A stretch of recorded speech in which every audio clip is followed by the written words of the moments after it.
Bienvenidos amigos a la serie de programas especiales Hablemos de Educación con los Candidatos, en los cuales cada aspirante a la presidencia de la República explica sus planes de gobierno en materia educativa, cómo usará los recursos establecidos por la ley, cuáles serán sus prioridades y con esto cumplen el compromiso político y social por la educación firmado en el mes de septiembre y que fue auspiciado, promovido por la Coalición por una Educación Digna, por el Centro Juan 23, por la Asociación Nacional de Jóvenes Empresarios, por el Consejo Nacional de la Empresa Privada, por la Fundación Inicia, por Educa y por otras 300 y pico de organizaciones de la sociedad. Ese compromiso político y social por la educación fue un hecho histórico para la sociedad dominicana, así que veamos algunos de sus detalles. El 7 de septiembre del año pasado se firmó en Santo Domingo el Compromiso Político y Social por la Educación, un documento rubricado por todos los candidatos a la presidencia y más de 200 organizaciones de la sociedad civil. Empresarios, sindicatos, iglesias, organizaciones comunitarias y movimientos ciudadanos se unieron para pedir al futuro presidente que se comprometa con una serie de acciones encaminadas a conseguir una mejor educación en República Dominicana. El punto más importante que firmaron los candidatos fue el de garantizar que el 4% del PIB que manda la ley para educación esté incluido en el primer presupuesto nacional que le toque elaborar al próximo presidente, es decir, el de 2013. Pero también los candidatos y las organizaciones de la sociedad civil asumieron otros compromisos. Hoy damos cumplimiento al punto de dar a conocer a la ciudadanía las propuestas de educación del aspirante a primer mandatario del país, Guillermo Moreno.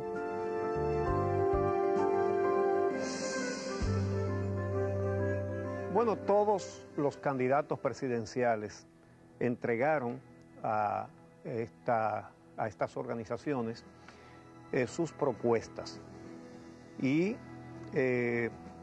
para formularle preguntas acerca de sus mismos planteamientos tenemos a nuestro panel de expertos.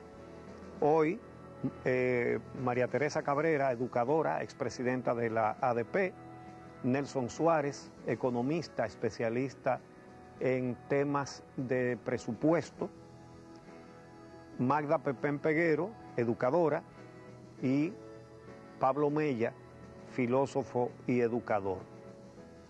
Ellos formularán las preguntas a nuestro invitado de hoy, el candidato presidencial de Alianza País, Guillermo Moreno García, a quien damos la bienvenida, junto a su asesor en materia educativa, el señor Luis Ulloa.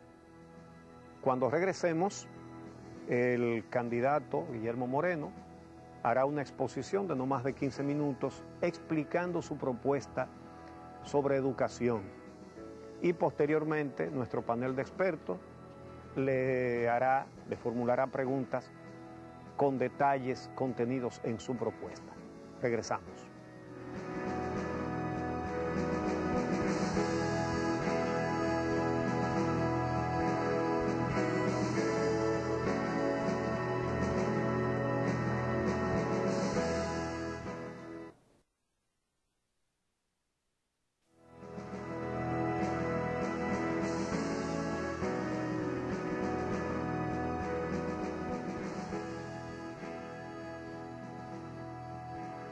Para conocer la propuesta en materia de educación de Alianza País, vamos a recibir a su candidato presidencial, el doctor Guillermo Moreno García.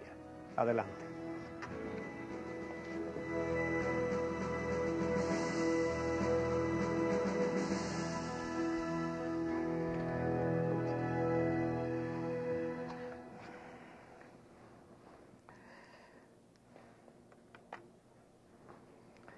Distinguidos integrantes de la Coalición por una Educación Digna, apreciado periodista Uchi Lora.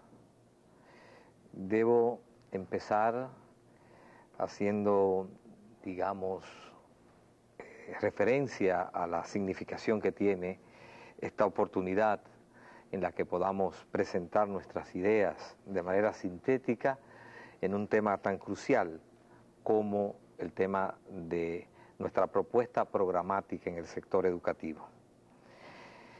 ¿Cuál es nuestro punto de partida? Es muy simple. Para nosotros constituye una obligación irrenunciable del Estado dominicano garantizar como un derecho humano fundamental de toda persona el acceso a una educación de calidad.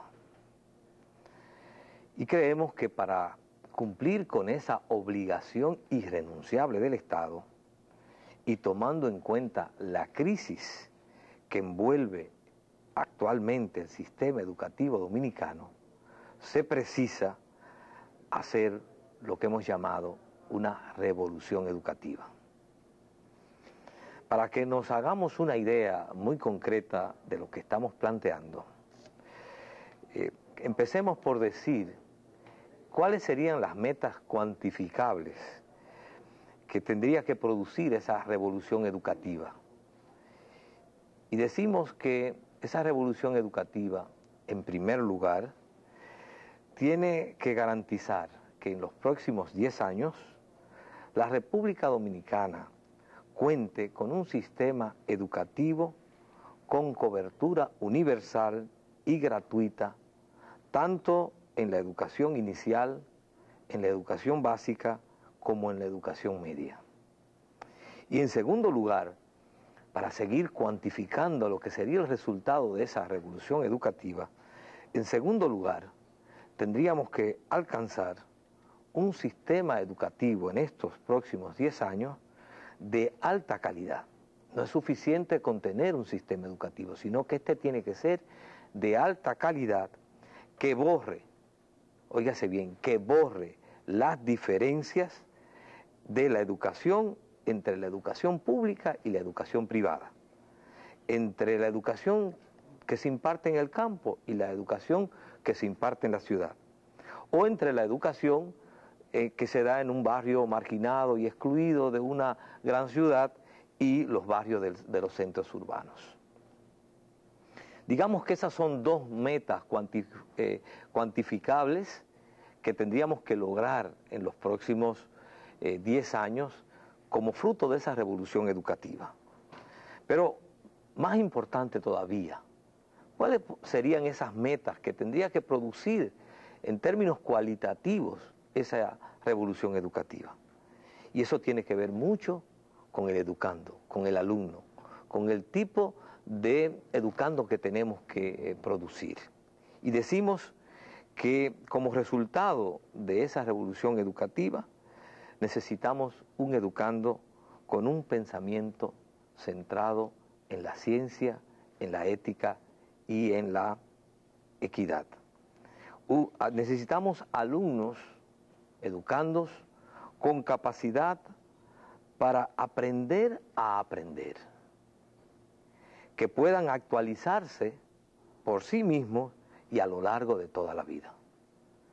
Necesitamos personas que salgan de ese sistema educativo, personas con una formación integral, preocupadas por la búsqueda de la verdad, la justicia y el bien común. Y necesitamos también que de ese sistema educativo surjan ciudadanos capaces de vivir solidariamente, conscientes de sus derechos y de sus deberes y prestos a ejercerlos y cumplirlos. Ahora bien, ¿cómo nosotros pensamos, con qué estrategias, con qué líneas de acción concreta pensamos producir, hacer esa revolución educativa? Para eso hemos definido algunas líneas de acción que, aunque van a ser dichas de manera sucesiva, tienen que ser y son concebidas de forma integral. Decimos que, en primer lugar, hay que establecer en el sistema público la educación inicial con carácter obligatorio para todos los niños y niñas a partir de los 2 años. La meta es que todos los niños y niñas de la República Dominicana, al margen de su origen social, inicien a los 2 años la educación inicial y que podamos cerrar esa brecha que hay en la República Dominicana, donde una parte de nuestros niños comienzan a recibir educación, formación desde la más temprana edad, y sin embargo los hijos de los pobres y muy pobres ingresan al sistema educativo a los 5, 6 y 7 años. Cerrar esa brecha es, por tanto, una de esas líneas de acción clave dentro de esa revolución educativa. También planteamos establecer la tanda única de 8 horas, y esto lo venimos planteando desde el año 2008, cuando lo levantamos en nuestro programa de gobierno. Una tanda única de 8 horas que incluya en el aspecto, digamos, material, el desayuno, el almuerzo, la merienda, y que pueda alcanzarse en el sistema educativo las 1.500 horas de clases anuales. Esto incluirá, evidentemente, dentro de la tanda única, una formación integral, donde además de los conocimientos generales propios de la formación educativa, también ahí se incluyen las artes, los deportes, el aprendizaje de una segunda lengua y muchas otras actividades que han de ser parte de la formación integral de nuestros alumnos. Una tercera medida es la transformación de la educación media ordinaria en liceos de educación media y politécnicos. Para nosotros es fundamental que demos ese paso, y eso implica proponernos como meta producir un bachiller técnico en la República Dominicana.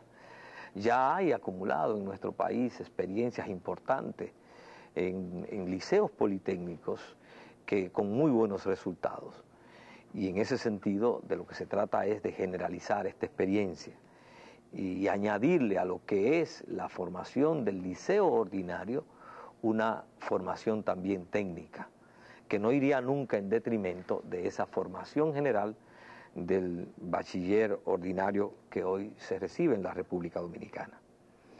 Un cuarto aspecto es aplicar una estrategia firme, decidida, clara, inteligente, para reducir a su mínima expresión la deserción escolar. No es suficiente con tener una amplia cobertura y que nuestros niños y niñas ingresen al sistema escolar si lo abandonan al cabo de unos años. Por eso es tan importante como asegurar la cobertura, garantizar la permanencia de nuestros niños, niñas, adolescentes y jóvenes en el sistema educativo. La meta es, y es una meta importante, es asegurar una población de dominicanos y dominicanas con 12 años de educación básica y media por lo menos, y sin contar la educación inicial. Una quinta línea de acción complementaria es terminar de una vez y por todas con los niveles de analfabetismo que hoy tenemos en la República Dominicana. Digamos que una cifra promedio que se maneja es que en la República Dominicana hay un 13% de analfabetismo. Eso significa en una población de 10 millones de habitantes, 1.300.000 analfabetos. Así no es posible. Y además a eso hay que añadirle el analfabetismo funcional, cuyas cifras son realmente enormes. Por tanto, la meta nuestra es, en los primeros 2 años de gobierno, y quiero subrayarlo, en los primeros 2 años de gobierno, acabar con el analfabetismo en la República Dominicana. Todo esto va a implicar no solamente utilizar la experiencia internacional acumulada, sino también movilizar a la sociedad tras una meta que debe ser convertida en una meta de todos los dominicanos y dominicanas.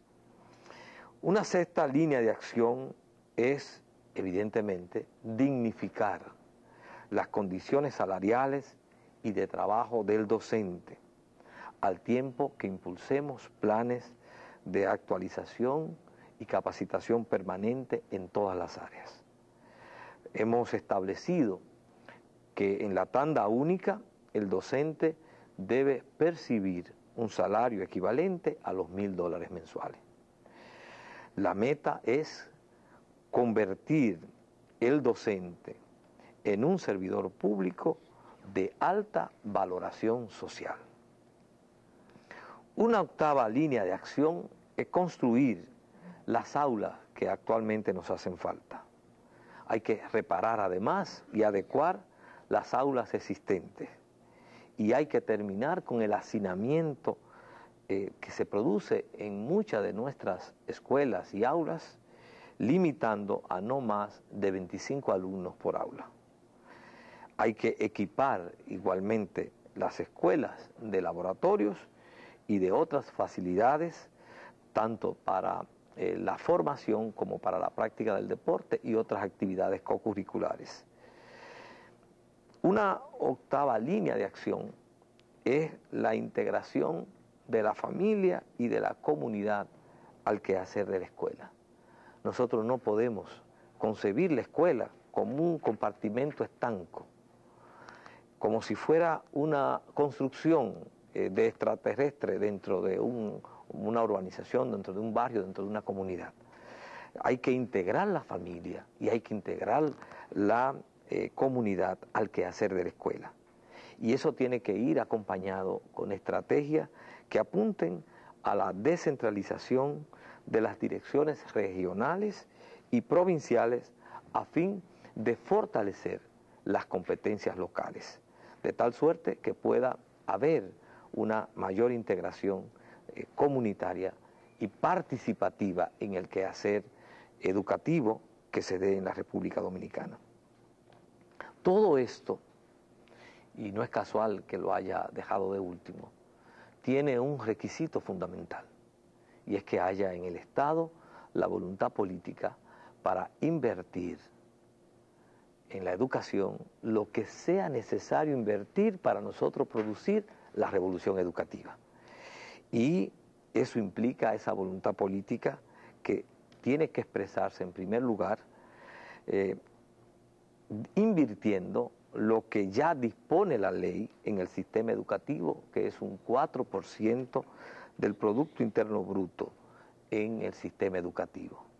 Eso tiene que asumirse con la voluntad política y como una prioridad nacional.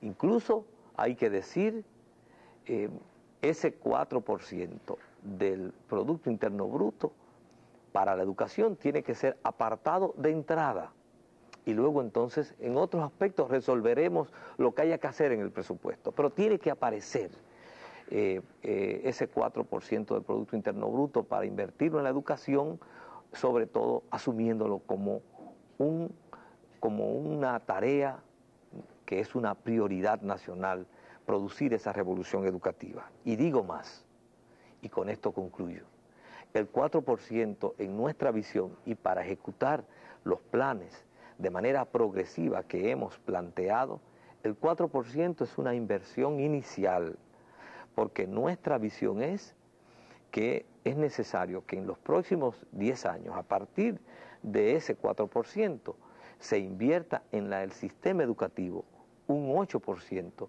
del Producto Interno Bruto y que se vaya haciendo de manera progresiva en la próxima década. Esta es nuestra visión de las líneas de acción que nos darán lugar a que efectivamente en la República Dominicana tengamos y produzcamos esa revolución educativa que al mismo tiempo nos dará y nos permitirá dar el salto en el desarrollo económico-social y en construir la democracia de ciudadanos y ciudadanas que aspiramos.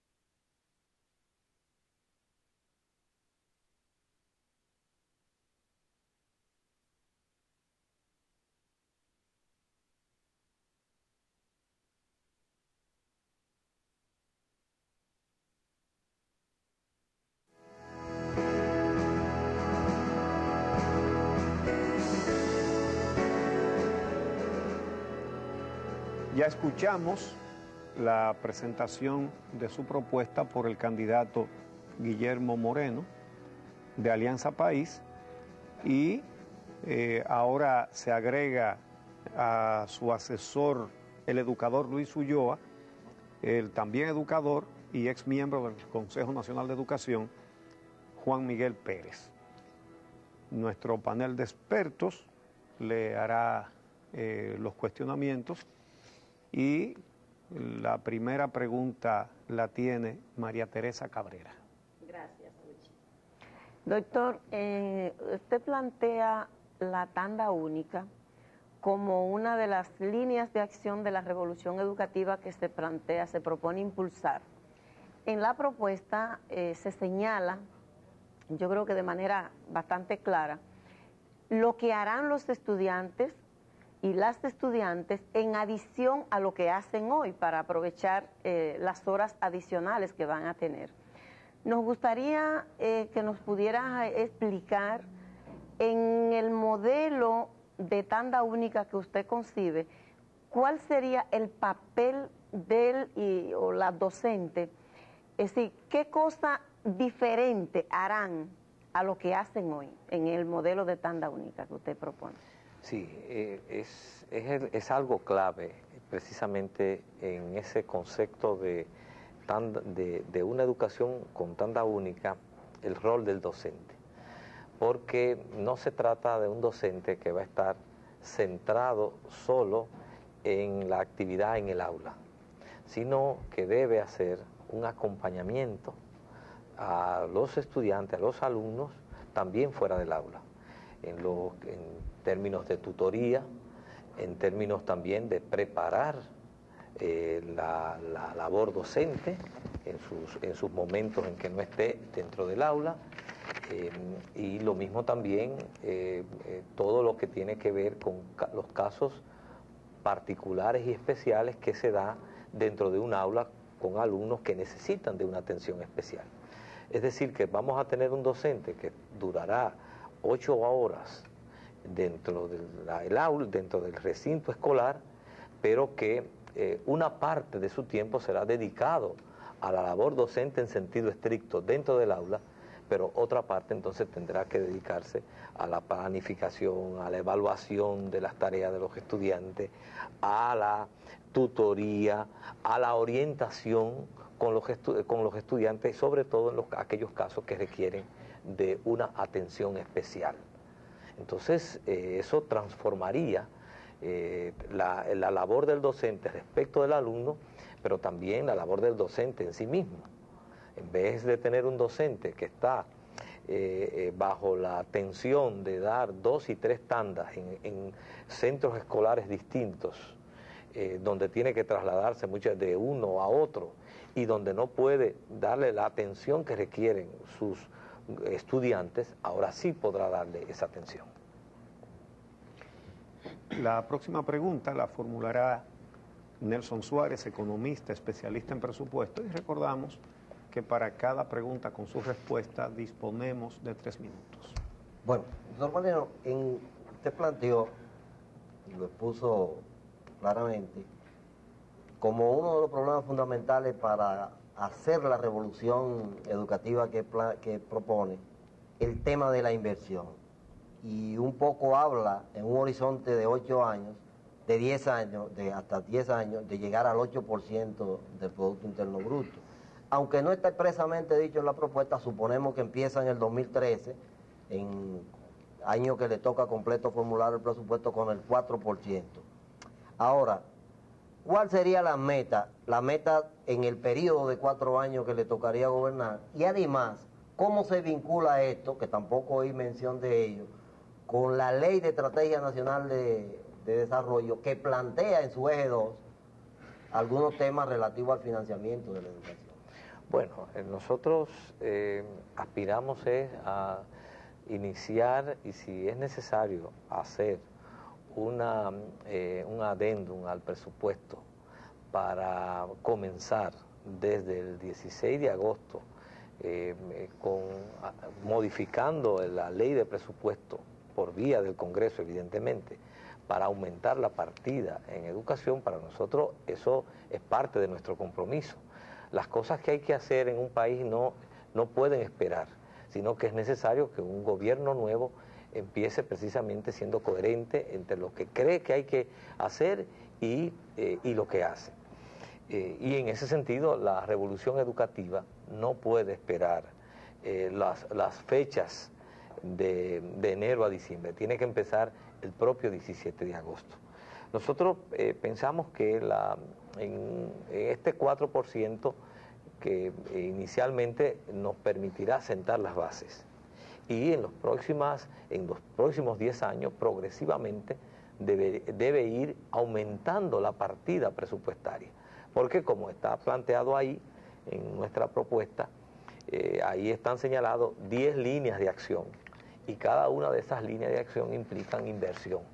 Y entonces, a medida que vayamos completando cada una de esas líneas de acción, se va a requerir que el 4% sea aumentado a un 5%, que el 4% sea aumentado a un 6%, a un 7%, hasta un 8%, hasta llegar a un 8% en 10 años, para poder entonces acometer ese conjunto de tareas simultáneamente. Porque algo que es clave es que no podemos ver estas acciones sucesivamente.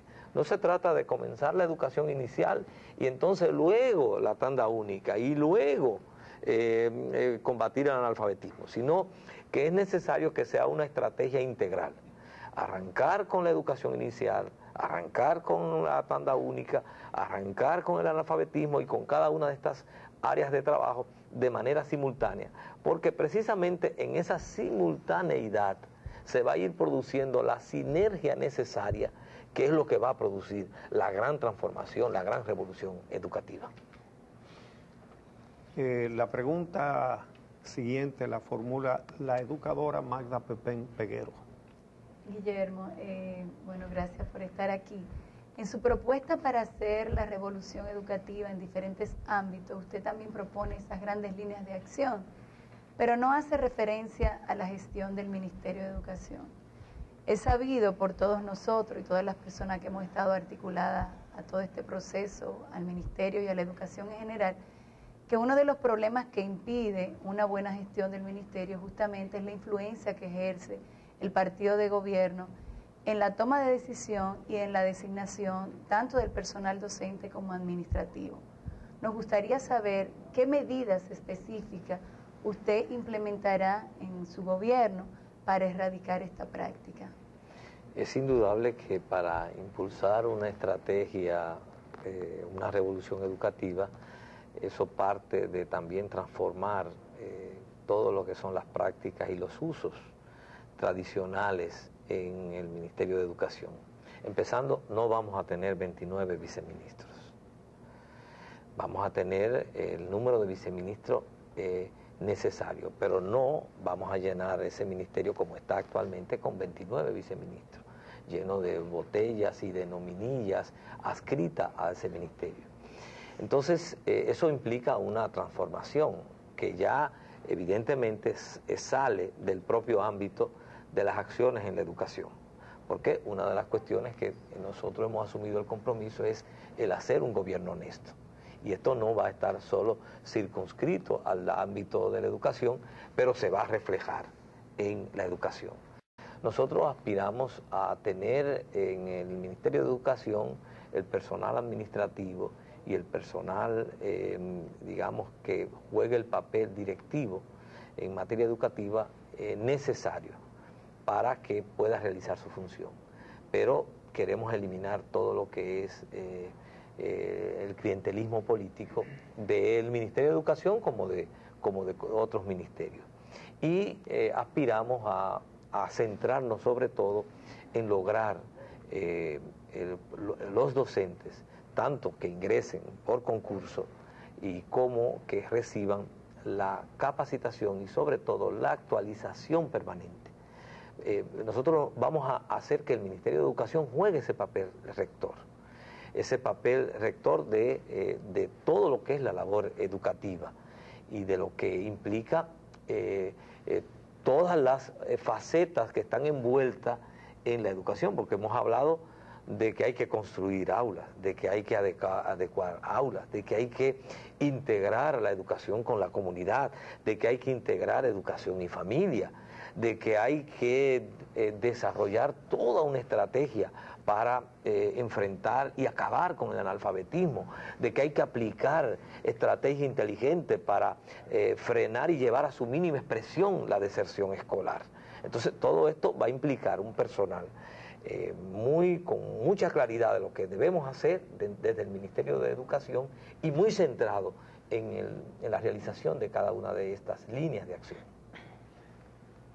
Bien, la pregunta siguiente la formula el educador y filósofo Pablo Mella. Gracias. Guillermo Moreno. Impresiona cuando son sí, educador y filósofo. ¿Verdad que sí? En la propuesta que nos hicieron llegar del partido, y como bien explicó, una línea de acción son los liceos de educación media y politécnica. En la versión que nos llegó, evidentemente como filósofo, nos preocupaba que las humanidades parecían como ser un poco relegadas al segundo plano. En la exposición que acaba de hacer explicó de que no implicaba esta opción politécnica el descuidar los aspectos curriculares contemplados hasta ahora, donde hay un cierto énfasis en lo no técnico. La pregunta nuestra sería, ¿cómo se articularían esas dimensiones más técnicas con las humanidades y con todo lo que tiene que ver el cultivo espiritual y el arte? Imaginemos lo siguiente, nosotros ahora tenemos liceos de 4 y 5 horas, ahora vamos a tener liceos de educación media de 8 horas. Entonces, ¿qué es lo que vamos a hacer en esas otras 3 horas? Precisamente, esto no implica eliminar lo bueno que haya en la formación que hoy día se imparte. Lo que vamos es añadir cosas. Entonces, y lo que vamos es a transformar también el concepto de nuestro bachiller.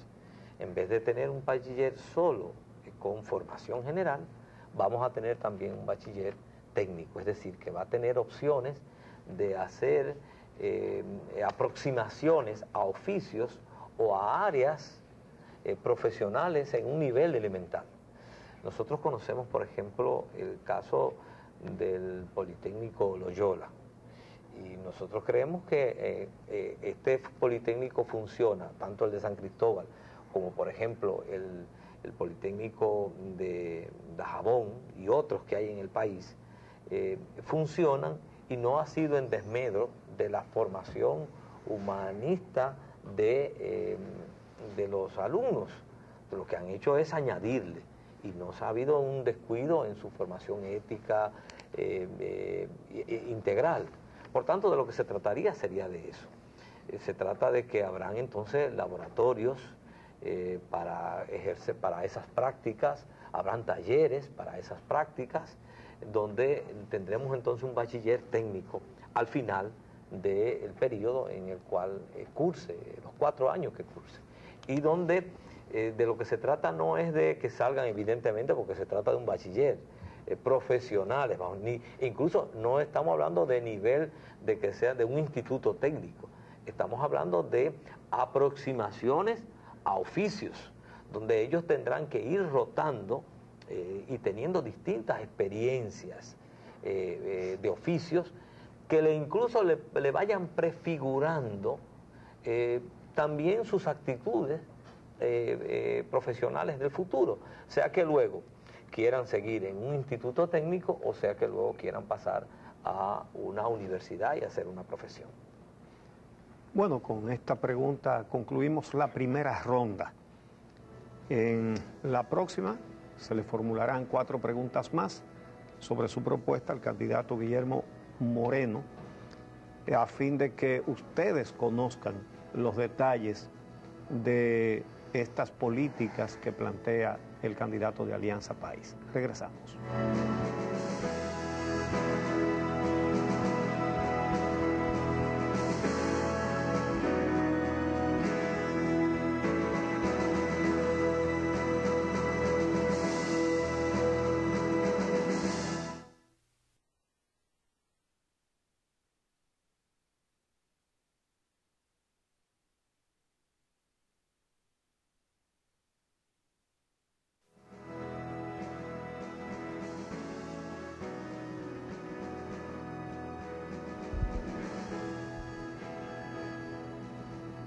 Entramos ahora en la segunda y última ronda de preguntas para el candidato Guillermo Moreno acerca de su plan educativo para el próximo cuatrienio.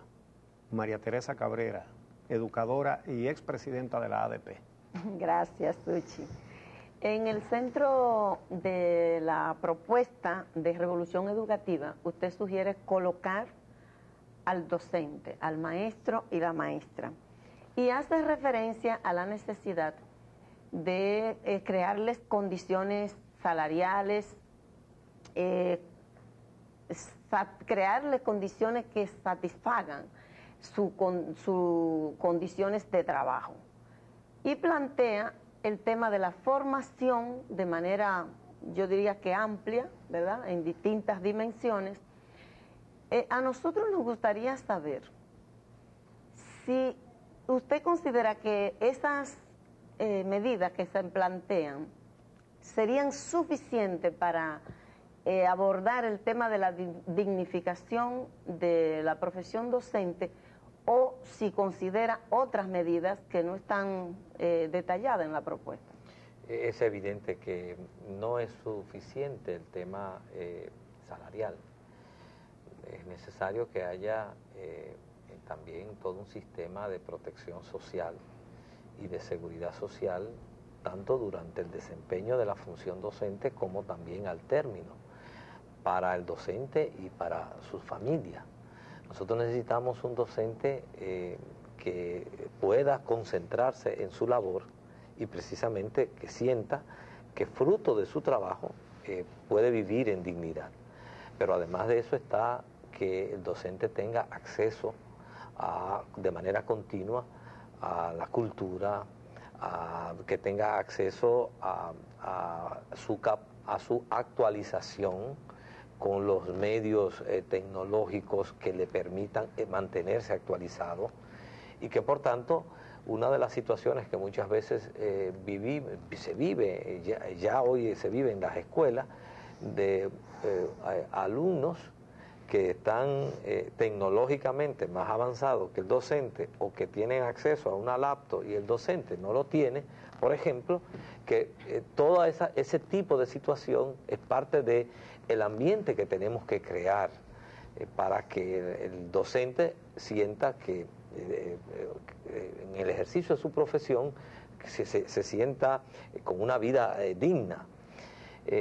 Esto es clave porque por primera vez, tal vez en muchos siglos de la humanidad, nosotros tenemos alumnos que tienen acceso por medios propios al conocimiento, más allá del acceso que tienen muchos docentes, precisamente por la falta de oportunidades.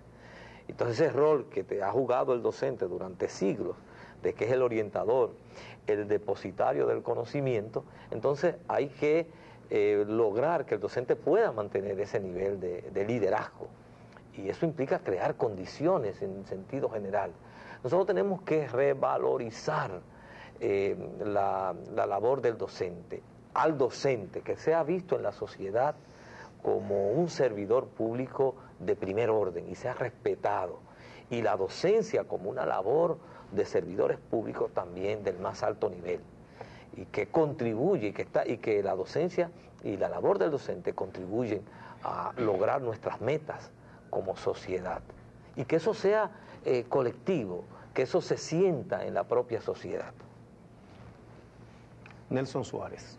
Bueno, mi función aquí es un poco cuestionar la propuesta de los candidatos en materia de la viabilidad financiera y presupuestaria de ellos. Y en su propuesta de revolución educativa hay muchas cosas ambiciosas. Por ejemplo, en el primer año está planteando que del 5º al 8º grado se implementará el tema de tanda única.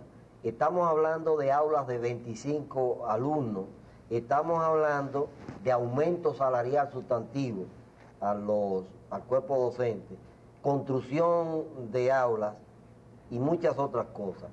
¿Podría definirnos cuál sería el orden de prioridades de aplicación de los recursos en cada una de todas esas cuestiones significativas de la revolución educativa que plantea? Lo primero es decir lo siguiente: nosotros, en la medida en que impulsemos un gobierno honesto, vamos a tener recursos, porque vamos a acabar con el dispendio, vamos a enfrentar la corrupción, que para nosotros la corrupción equivale a un 25% del presupuesto nacional, que implica 105.000 millones de pesos, si lo calculamos a partir de este presupuesto de 430.000 millones de pesos. Y vamos también a acabar con nominillas y con ese tipo, y con botellas. Todo eso implica que el Estado tendrá recursos, y además de eso vamos a establecer la educación como una prioridad nacional. Entonces esto nos va a dar la vía para poder acometer estas líneas de acción. Para nosotros el primer año sería un año crítico, porque de lo que se trata es de sentar las bases de cada una. Es decir, una de las cuestiones que para nosotros es clave es que en ese primer año no es tanto cuánto avancemos en cada una de las líneas, sino que sentamos la base de cada una. Para nosotros es clave sentar la base de acabar con el analfabetismo. Posiblemente el primer año sea mucho menos que lo que sea el segundo año, pero hay que sentar las bases. Para nosotros es clave sentar las bases de la tanda única. Posiblemente no podremos en la tanda única abarcar el país, pero si sentamos la base de la tanda única, entonces posiblemente de manera sucesiva podremos ir creciendo, no matemáticamente, sino exponencialmente, porque la experiencia acumulada nos va a ayudar entonces a avanzar. Para nosotros es clave sentar las bases de la educación inicial. Posiblemente no podamos abarcar a todos los niños el primer año de 2 años, pero si sentamos las bases, progresivamente lo vamos a lograr. Es decir, que con una estrategia de ese tipo, donde se trata de poner a correr cada una de estas líneas de acción inicialmente, y entonces sobre la marcha seguir impulsando, entonces pensamos que se puede lograr. Entonces, yo sé que hay un tema serio de presupuesto, pero precisamente yo cuento con personas expertas en manejo de presupuesto y en orientación de presupuesto, y cuando se habla de eso en este país no se puede ignorar precisamente a un profesional como usted, Nelson Suárez. Magda Pepén Peguero. Sí, Guillermo, al firmar el compromiso político y social por la educación, usted se comprometió a fortalecer el Consejo Nacional de Educación. Nos gustaría saber cuál es su propuesta sobre este tema. Pienso que se requiere de un Consejo Nacional de Educación que sea lo suficientemente representativo y que juegue un rol rector, porque es lo que va a permitir que las decisiones en educación no estén sesgadas por la politiquería. Y entonces, si logramos que efectivamente el Consejo Nacional de Educación, integrado por los distintos actores que intervienen en el sistema educativo, sobre la base de una estrategia, una visión y un plan concreto, puedan ellos ir jugando ese papel rector, entonces vamos a sacar el sistema educativo y las decisiones que hay que tomar de la politiquería. Si ese Consejo Nacional de Educación funcionara, no hubieran 29 viceministros,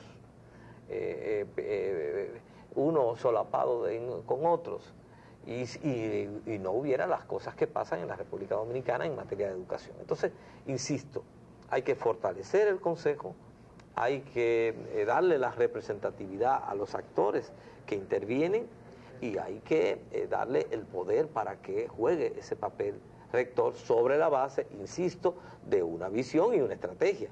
Por eso nosotros estamos planteando al electorado, el que vote por nosotros está votando por una revolución educativa.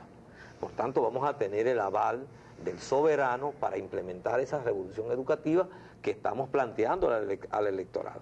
Y entonces, sobre la base de esa estrategia y de esa visión, entonces indudablemente un consejo representativo con con los grados de autonomía que están concebidas en la ley para tomar sus decisiones, es la que debe regir las decisiones.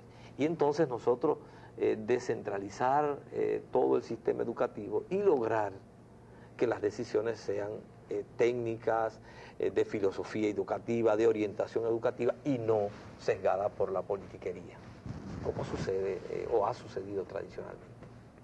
Bueno, la última pregunta de este programa, Pablo Mella.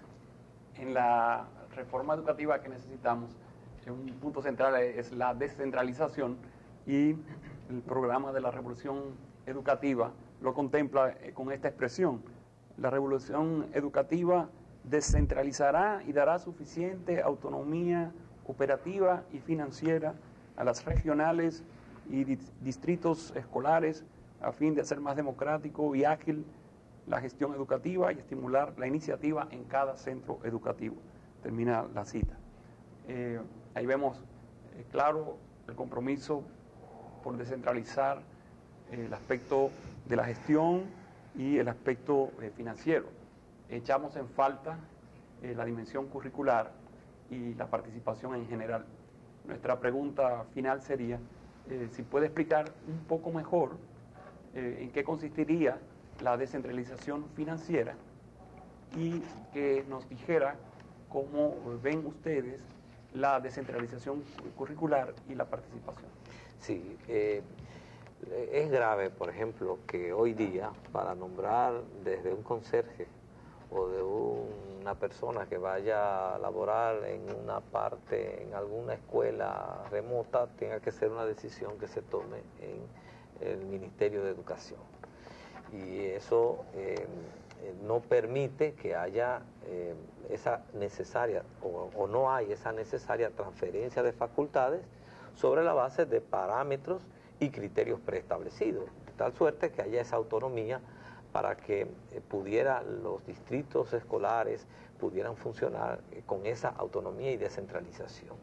Eso tiene también que reflejarse en el tema de curricular, en el siguiente sentido. Es decir, nosotros vamos a establecer, o tenemos que establecer, o en un país tiene que haber un currículum base que es común a todo el territorio.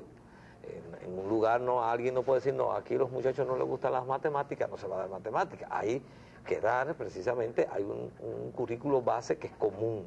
Ahora bien, de región a región puede haber y hay particularidades que obliguen a determinados énfasis por situaciones particulares en esa región. Imaginémonos, por ejemplo, que estadísticamente, para poner un ejemplo, hay provincias o hay regiones donde la violencia intrafamiliar es mucho más acuciante que lo que es tal vez en otra región, donde tal vez es el tema, digamos, de otra naturaleza, digamos, el embarazo en adolescentes.